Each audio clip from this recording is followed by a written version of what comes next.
नमस्कार, आप देख रहे हैं अपना बिहार। आपके साथ मैं हूं शिप्रा झा। बुलेटिन की शुरुआत बड़ी खबर के साथ करेंगे। किशनगंज से बड़ी खबर मिल रही है, जहां भीषण सड़क हादसे में 5 लोगों की मौत हो गई है, जबकि कई लोग घायल हो गए हैं। घटना पौआखाली थाना क्षेत्र में NH 32/327 के पास की है। NH पर मरम्मत का काम चल रहा था, जिसको लेकर एक ही लेन में दोनों तरफ की गाड़ियां चल रही थी और तभी बताया जा रहा है कि यहाँ पर स्कॉर्पियो और डंपर के बीच जोरदार टक्कर हो गई, जिसमें 2 लोगों की मौके पर ही मौत हो गई, जबकि 3 लोगों ने अस्पताल में दम तोड़ दिया। हादसे में मरने वाले सभी लोग अररिया के जोकीहाट के रहने वाले थे। हादसे की खबर मिलते ही पूर्व मंत्री शहनवाज आलम मौके पर पहुंचे और घायलों के उचित इलाज की पहल की। अभी देखिए सीओ भी यहाँ पहुँच गई है और स्थिति सामान्य बनाई जा रही है। जो दुर्घटनाग्रस्त स्कॉर्पियो वाहन था उसको हम लोग हटा दिए हैं और ये जो बड़ी वाहन है उसको भी हम लोग हटा रहे हैं। अभी क्रेन मंगाया हुआ है। जो ये आवागमन था गाड़ियों का, वो लोग हम लोग सामान्य कर रहे हैं। स्थिति सामान्य है, नज़र लगातार हम लोग रख रहे हैं और जो भी आगे प्रक्रिया होगी वो हम लोग औपचारिक प्रक्रिया की जा रही है। घटना घटी है, काफ़ी दुखद है और पीड़ित परिवार के साथ हम लोग हर तरफ से है, प्रशासन है, हम लोग हैं।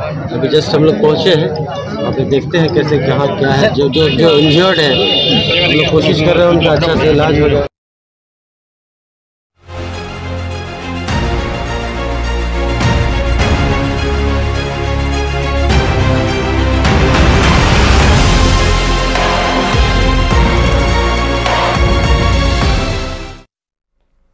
बिहार में सालों से तबादले का इंतजार कर रहे लाखों का शिक्षकों का इंतजार अब खत्म हो गया है। शिक्षकों के तबादले को लेकर नीतीश सरकार नई नीति लेकर आ रही है, जिसके तहत 1 अगस्त से शिक्षकों से ऑनलाइन आवेदन लिए जाएंगे। इसके पहले मंगलवार को शिक्षा विभाग की नई कमेटी की बैठक होगी। शिक्षकों के ट्रांसफर पोस्टिंग पर 20 जुलाई तक फाइनल रिपोर्ट भी तैयार कर लिए जाएंगे और 27 जुलाई तक शिक्षा विभाग के ACS एस सिद्धार्थ को रिपोर्ट सौंप दी जाएगी, जिसके बाद 1 अगस्त से ई शिक्षा कोष पर शिक्षकों से ट्रांसफर के लिए आवेदन लिए जाएंगे। सक्षमता परीक्षा पास 1,87,000 शिक्षकों को आवेदन देना होगा और इन सभी का नए सिरे से तबादला किया जाएगा। सक्षमता परीक्षा पास करने के बाद जिन शिक्षकों को नया जिला आवंटित किया गया था, उनका भी फिर से तबादला होगा। सक्षमता परीक्षा पास नहीं करने वाले शिक्षक अभी आवेदन नहीं कर सकेंगे, जबकि BPSC से पहले और दूसरे चरण में बहाल शिक्षक जो प्रोबेशन पर हैं, वे भी ऐच्छिक तबादले के लिए आवेदन कर सकेंगे। शिक्षकों का तबादले में छात्र और शिक्षक के अनुपात को आधार बनाया जाएगा। इसमें महिला, दिव्यांग और गंभीर रूप से बीमार शिक्षकों को प्राथमिकता दी जाएगी। इसके अलावा अब अगर पति पत्नी दोनों शिक्षक हैं तो दोनों एक ही स्कूल में काम कर सकेंगे। तो शिक्षकों के तबादले के लिए बन रही नई नीति को लेकर शिक्षक काफी खुश हैं। शिक्षक नेताओं ने भी सरकार के प्रति आभार जताते हुए कहा है कि ये काफी पुरानी मांग हमारी थी, इससे लाखों शिक्षक और शिक्षिकाओं को फायदा पहुंचेगा। शिक्षक कई परेशानियों से बच पाएंगे। लगभग में 2.5 साल से हम पोस्टेड हैं कि किशनगंज में, और मेरा गृह जिला दरभंगा है। लगभग 300 किलोमीटर का दूरी है हम लोगों के जिला के बीच में, ताकि हम लोगों को काफ़ी समस्याओं का सामना करना पड़ रहा है। हमारे छोटे बच्चे हैं, हमारे बूढ़े माँ बाप हैं, मैं किसी का भी ख्याल नहीं रख पा रहा हूँ। न्यूज़ 18 के माध्यम से मुझे पता चला कि सारे टीचर्स का पोस्टिंग हो रहा है। मुझे जान के बहुत खुशी हुई, सच में मुझे बहुत खुशी हुई, क्योंकि मेरे हस्बैंड किशनगंज में पोस्टेड है और मैं यहाँ दरभंगा। तो मुझे बहुत सी परेशानियों का सामना करना पड़ रहा था, क्योंकि मेरे सास ससुर हैं और मेरा एक छोटा सा बच्चा है। मुझे स्कूल भी देखना पड़ रहा था और घर भी देखना पड़ रहा था। न्यूज रिपोर्ट्स के मुताबिक महिला, दिव्यांग और पति पत्नी को बड़ी राहत मिलने की उम्मीद है। हम सरकार से मांग करते हैं कि आप अविलंब बिहार के 1,87,000 सक्षमता परीक्षा उत्तीर्ण शिक्षकों का पोस्टिंग अविलंब करें। ये तो खबर हुई शिक्षकों के तबादले की तैयारी और तबादले की प्रक्रिया की, लेकिन बड़ा सवाल यही है कि क्या शिक्षकों के तबादले से सुधरेगी शिक्षा? क्योंकि शिक्षा विभाग पर सरकार का सबसे ज्यादा जोर है। लोकसभा चुनाव में भी सत्ता पक्ष और विपक्ष के लिए शिक्षकों की बहाली एक बड़ा मुद्दा रहा। दोनों ही तरफ से इस पूरे मामले को लेकर जमकर राजनीति हुई। ये सच है कि बिहार सरकार शिक्षकों की बहाली कर बड़ी संख्या में रोजगार दे रही है, लेकिन क्या शिक्षकों की बहाली से स्कूलों में शिक्षा की स्थिति बदली है? सरकारी स्कूलों में भले ही बम्पर बहाली हो रही हो, लेकिन आज भी निजी स्कूलों में बच्चों की भीड़ ज्यादा है, क्योंकि आम धारणा यह है कि सरकारी स्कूलों में अच्छी पढ़ाई नहीं होती है, बच्चों के प्रति शिक्षकों की कोई जिम्मेदारी नहीं होती है। ऐसे में सवाल उठता है कि जो शिक्षक अभी नहीं पढ़ा रहे हैं, क्या वे तबादले के बाद पढ़ाना चाहेंगे? दूसरी ओर सरकारी स्कूलों में आज भी संसाधनों का अभाव देखने को मिलता है। ऐसे में सक्षम माता पिता अपने बच्चों को निजी स्कूलों में भेजना ज्यादा पसंद करते हैं। तो शिक्षकों के तबादले के बड़े फैसले को जाने माने शिक्षाविद डॉक्टर नवल किशोर चौधरी ने भी सकारात्मक नजरिए से देखा है। डॉक्टर नवल किशोर चौधरी की माने तो सरकार के इस फैसले से सभी तरह के शिक्षकों को लाभ मिलेगा और इससे शिक्षा में सुधार भी आने वाला है। ये सरकार का एक महत्वपूर्ण फैसला है। तो शिक्षक आज घर से दूर हैं या जिनके परिवार के दो शिक्षक हैं, पति पत्नी हैं, अलग अलग हैं, अगर ट्रांसफ़र से उनको घर के नज़दीक लाया जाए, उनकी इच्छा के अनुसार ट्रांसफ़र हो, परिवार को एक किया जाए, तो इसका लाभ होगा। इसलिए लाभ होगा कि इन शिक्षकों की जो वास्तविक आय है उसमें वृद्धि होगी, उनका जो संतोष का लेवल है उसमें सुधार होगा, उनकी वह जो दूर दूर रहने के कारण, घर से दूर रहने के कारण जो उन पर जो साइकोलॉजिकल और व्यवहारिक बुरा प्रभाव पड़ता है वह दूर होगा और यह हितकारी है। और अगली खबर आपको सहरसा से बताते हैं, जहां से एक हैरान करने वाला वीडियो सामने आया है।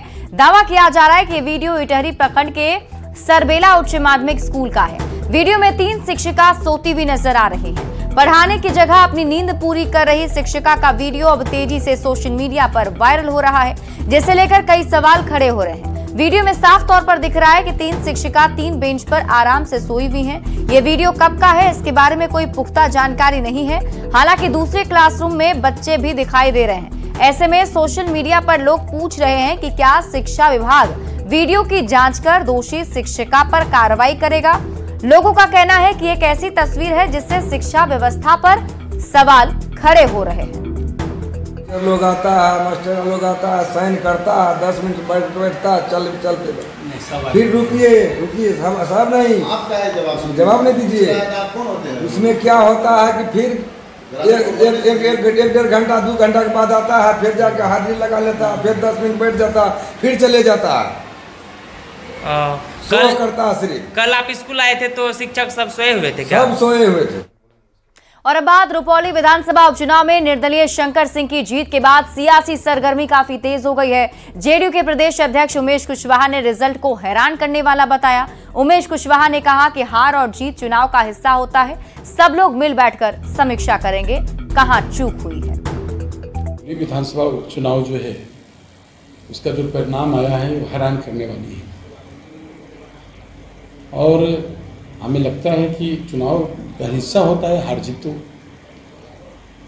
लेकिन जो परिणाम से हम लोग घबराने वाले नहीं, बहुत कम अंतराल वोटों से चुनाव हम लोग हारे हैं। तो किस कारण हम लोग चुनाव हारे हैं उसका मुख्य कारण लेकर विस्तृत जानकारी हम लोग ले रहे हैं और जानकारी जब ले लेंगे तो कहीं भूल हुई होगी, कहीं चूक हुई होगी, फीडबैक लेने के बाद सुधार करेंगे। कहीं भूल हुई होगी तो आगे कैसे बेहतर अच्छा प्रदर्शन करेंगे।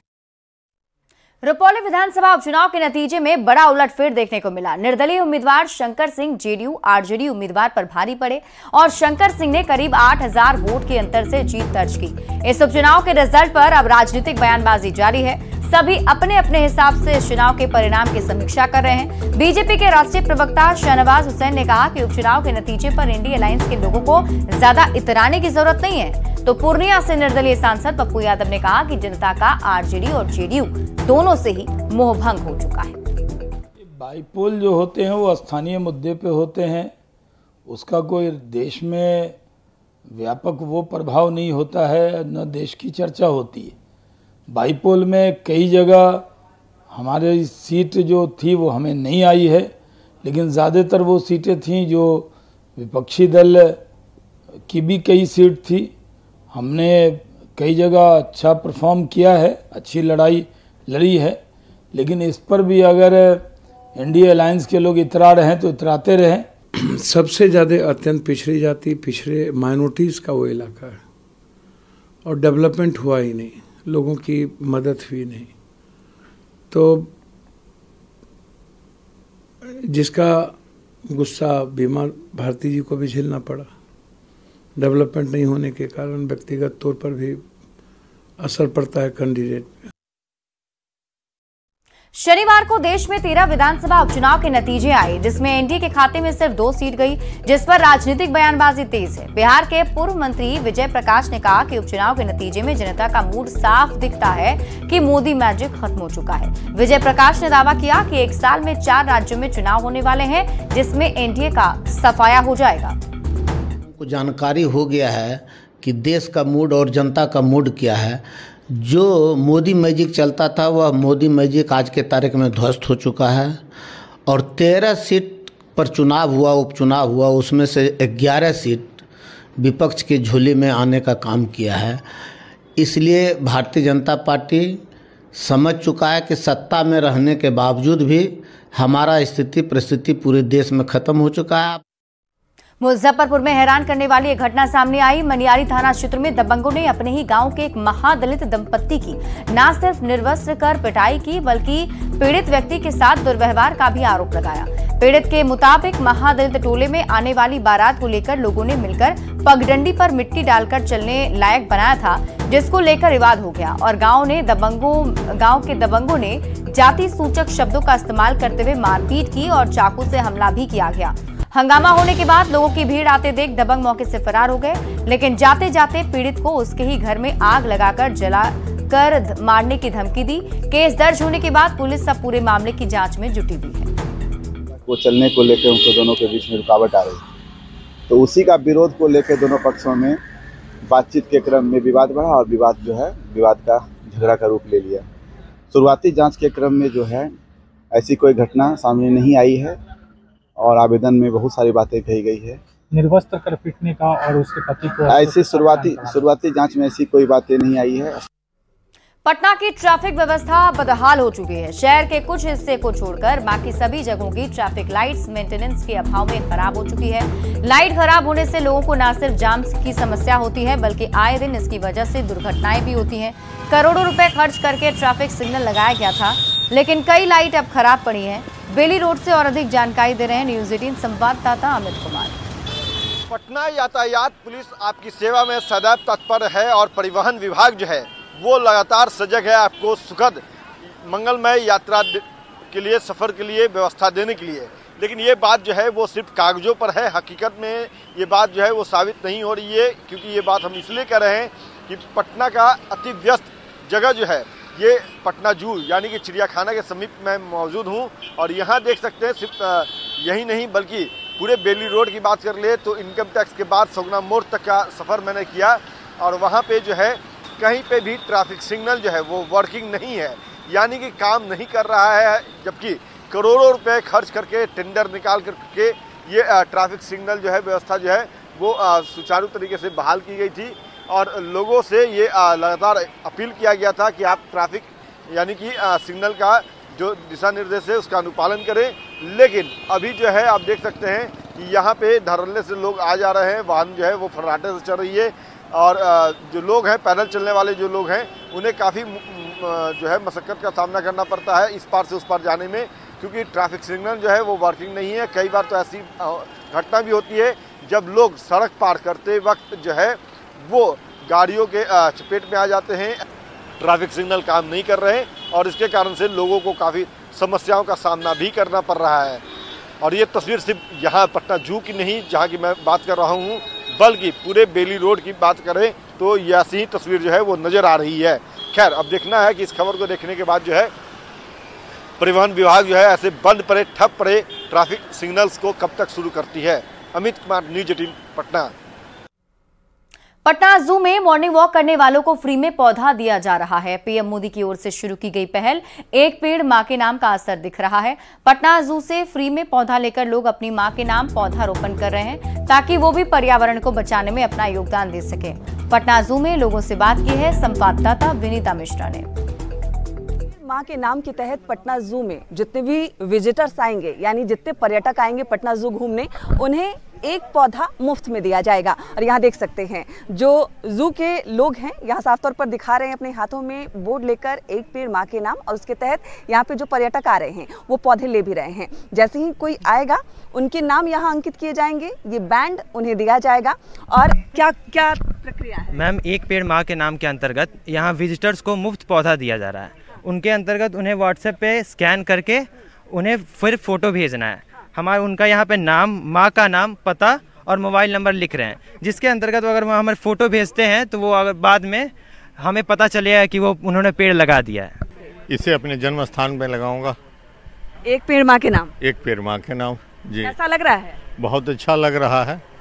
और माननीय मंत्री जी का भी संदेश है, मंदिरों में बटे अब यही प्रसाद, एक पौधा और जैविक खाद, मस्जिदों से अब यही अजान, दरख्त लगाए हर इंसान, हर गुरुद्वारे से एक ही वाणी, दे बंदा हर पौधे में पानी, हर चर्च की यही शिक्षा, पेड़ लगाए यीशु की इच्छा, सांसें हो रही नित नित कम, आओ पेड़ लगाएं हम, आओ पेड़ लगाएं हम, आओ पेड़ लगाएं हम। और इसी के तहत पटना जू में जितने भी विजिटर्स आएंगे उन्हें एक पौधा यानी एक पेड़ मां के नाम कार्यक्रम के तहत फ्री में मुफ्त में पौधे दिए जा रहे हैं। और विजिटर्स काफी उत्साहित हैं, आ रहे हैं पौधे लेकर अपने जन्म स्थान जहां उनका मां का घर है वहां उस पौधे को लगा रहे हैं। विनीता मिश्रा, न्यूज़ 18 पटना।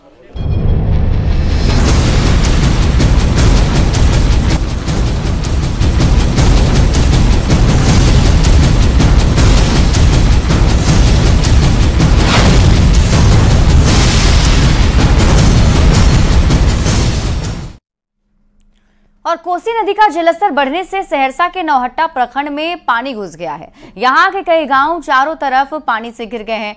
ग्रामीणों का गांव से बाहर निकलना मुश्किल हो गया है। चचरी पुल के सहारे लोग जान जोखिम में डालकर गांव से बाहर जा रहे हैं। स्थानीय लोग जिला प्रशासन से मदद की गुहार लगा रहे हैं। यही है कि देखिए, बाढ़ का पानी बहुत चढ़ गया है। हर साल यही होता है, ये सड़क हर साल टूटता है। मिनिमम यहाँ से 1-1.5 लाख का आबादी यहाँ से गुजरता है। हर एक साल यही होता है। प्रशासन द्वारा, जिला अधिकारी द्वारा कुछ नहीं किया जाता। हर एक साल यही होता है। हर एक साल यहाँ पे रोड टूट जाता है। हाँ, हर एक साल टूट जाता है। कोई नहीं आया अधिकारी? कोई अधिकारी अभी तक नहीं आया है निरीक्षण के लिए। जाने आने में लोगों को काफी दिक्कत हो रही है? बहुत दिक्कत हो रही है। यहाँ बहुत पानी है, इतना पानी हो रहा है। मोतिहारी के सुगौली प्रखंड में सिकरना नदी का जलस्तर एक बार फिर से बढ़ने लगा है। जलस्तर बढ़ने के बाद ग्रामीणों में दहशत का माहौल है। धूमनी टोला में रिंग बांध बाढ़ के पानी में ध्वस्त हो गया था। बांध टूटने की वजह से इलाके में पानी फैल रहा है। सुकुल पाकड़ पंचायत में पानी घुसने के डर से लोग डर डर कर रात गुजारने को मजबूर हैं। धान की फसल पानी में डूब चुकी है। बांध के का कहबा? बांध के बांध तो जब से टूटल बा तब से यहाँ कितना आदमी आए लग गए, यहाँ कोई सुनवाई नहीं है। बोले हो जाएगा, बनाएगा, अभी तक कोई सुनवाई नहीं है। बहुत ज्यादा तेजी से बढ़ रहा है। ये कब से बढ़ रहा है? कल शाम से बढ़ रहा है आज। अच्छा, क्या लगता है? अच्छा, बढ़ने का रीजन क्या है? बढ़ने का रीजन क्या है? बढ़ने का रीजन से तो यही होगा जो क्या नाम जल जीवन पर क्या नाम हम लोग सब प्रभावित है जी। अब बाल बच्चा लेकर हम लोग कहीं जाना पड़ेगा, इतना तेजी से पानी है। कैसा लग रहा है? पानी बढ़ रहा है कि घट रहा है? बढ़ रहा है। अच्छा, कब से बढ़ रहा है? कल से बढ़ता है। हाँ। और सरे भी अब भर गया। हाँ। क्या लगता है आगे किस तरह क्या होगा? आगे अब पानी आएगा तो फिर तबाही होगा लोग को। पूर्णिया में कनकई नदी का पानी अब निचले इलाकों में फैलने लगा है। अमौर प्रखंड के पहाड़िया गांव को चारों ओर से घेर लिया है, जिससे गांव में रह रहे आदिवासी लोगों को काफी परेशानी हो रही है। लोग 4 फीट पानी में घुसकर गांव से बाहर निकल रहे हैं। जनप्रतिनिधियों से सड़क बनवाने की मांग के बाद भी सड़क नहीं बनी, जिससे लोगों को आने जाने में काफी परेशानी हो रही है। समस्या ये है हम लोग का, यहाँ जो बहुत दिन से हम लोग कोशिश कर रहे हैं जो यहाँ रोड बनेगा तो हम लोग को जाने आने का सुविधा होगा। लेकिन यहाँ जो है ज़मीन वाला से हम लोग ज़मीन मांगते हैं तो कहता है जो पैसा दो, लेकिन पैसा तो हम लोग दे नहीं पाते हैं। मजबूरन हम लोग को इसी तरह से चलना पड़ता है। यहाँ रोड नहीं बन रहा है, ठीक है, रोड नहीं बन रहा है। इतना दिन से हम लोग आवेदन दे के भी रोड नहीं बन रहा है। रोड बनना चाहिए, ठीक है। हम लोग पढ़ाई जाने वाने में बहुत दिक्कत होता है। हम लोग को रोड कैसे तरह से हम लोग को बना दीजिएगा तो अच्छा हो जाए। कहीं हम लोग को जाने आने का, रोड का तरफ जाने आने का बहुत तकलीफ है। जाने का हम लोग कोई सुविधा नहीं है यहाँ, बस यही एकमात्र आप लोगों का सड़क है। उधर से हम लोग जाते हैं, पानी का तरफ है, हम लोग को जाना पड़ता है। और फिलहाल इस बुलेटिन